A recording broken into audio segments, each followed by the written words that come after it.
One word can reflect deeply in your life and be an integral part of resolving emotions in all areas of your life. You, the audience, asked that I continue with the word of the week as you found it to be deeply reflective and useful for personal growth work.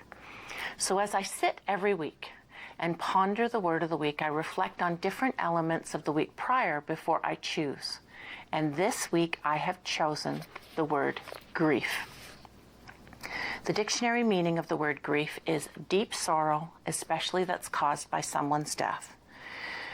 Grief enveloped me 2 weeks ago with the death of my mother. My mom was 87 years old when she passed suddenly in her sleep. Because of what I do, I knew it was coming. But no matter how prepared you think you are, it's still a shock. My mom and I were really close, and I miss her beyond measure. Processing grief is a part of life, and it's a journey. And we all have our own way of dealing with grief. For myself, once I recover from the initial shock, I begin to look for the positives. My mom and I were in a good place when she passed. We'd worked hard to resolve the mother-daughter issues that crop up in a lifetime and found peace with each other. This is why I always encourage everyone to resolve your emotions while they are here. It will help you when grief shows up. Unresolved emotional issues and grief mixed together make for a very heavy, long journey. I think it's important to not rush the grief process either.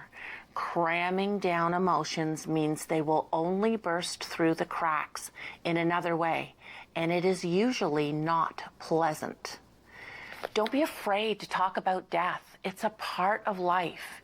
Each and every one of us will lose a mom, a dad, a sibling, a good friend along the way.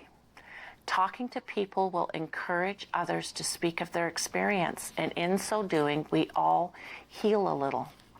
I choose to share this with you today because I can say from personal experience, taking the time to consider what you will do when someone close to you passes helps when they do pass. Every week before the show, since it started 5 years ago now, my mom would call to hear the word of the week. It was important to her to weigh in on the subject and be the first to hear it. So in her memory, I dedicate this week's show to my mom. She'll be dearly missed by me and my family. The affirmation that I'm suggesting that you work with this week is, with each breath that I take, I am at peace with the process of life. I stand in unconditional love, always.